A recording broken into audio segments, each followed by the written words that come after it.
everyone, and welcome back to this week's mini mental health training. I'm going to be talking about juveniles and youths this week. A lot of mental illness begins during adolescence. It's important to recognize the signs and get the person help as soon as possible. I'll talk about mental health disorders in children, learn effective communication strategies to use with youth, and how this current pandemic may be affecting youth.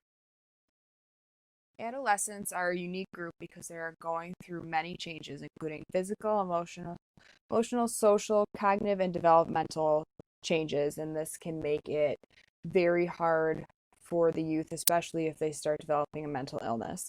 1 in 5 youth suffer from mental illness, and 2/3 of those youth are not receiving any kind of treatment for it. It's important to get youth into treatment as early as possible for greater success in the long run. The reason it's important for law enforcement is because the prevalence of mental disorders among youth in the juvenile system are 3 times higher than the general population. 65 to 70% have a diagnosable mental illness, and 30% have a severe mental illness that impacts their functioning. Just like adults with mental illness, the criminal justice system may not be the best place for someone who needs help to get it, so it's important to link people up with help instead of just taking them and putting them in the criminal justice system. Some disorders found in youth are depression, bipolar, ADHD, oppositional defiant disorder, and conduct disorder, and I'll go over each of those individually.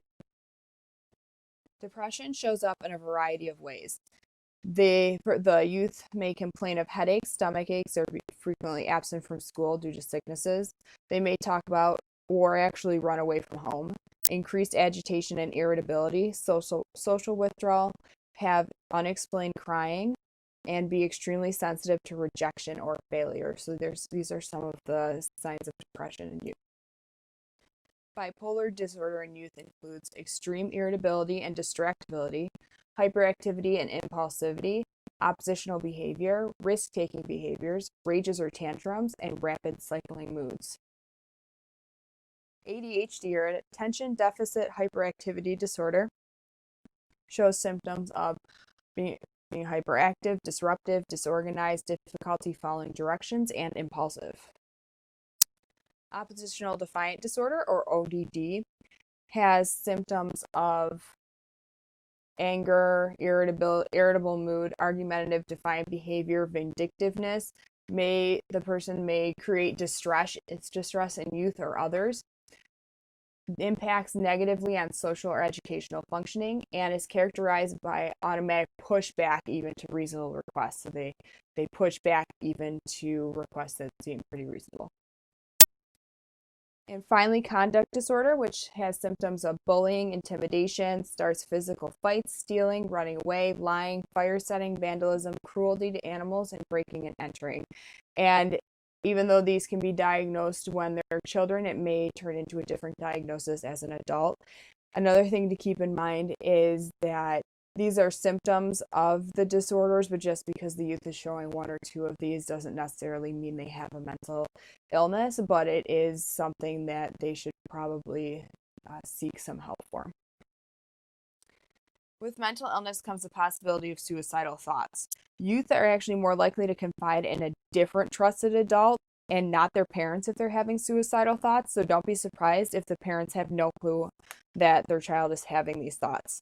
Some warning signs to watch out for if you're talking to a youth is if they become increasingly isolated, lack of interest in activities, especially ones they used to like to do, overwhelming sense of hopelessness, sleep problems, anxiety, starting to abuse drugs and alcohol, and increased risk-taking behaviors.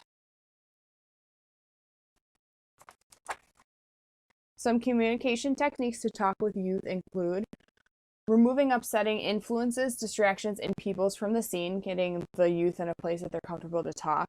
Don't make promises you can't keep. Please be honest, and this goes for everyone that you talk to, even the parents, anyone around. Please don't make promises you can't keep. Reassure that you're there to help, not harm. Use simple, direct, age-appropriate language. Address child at eye level. Partner with them for solutions. How can we solve this? What can we do to help the situation? And be not judgmental, especially about clothing, hair, tattoos, makeup. Do not be judgmental about what's going on.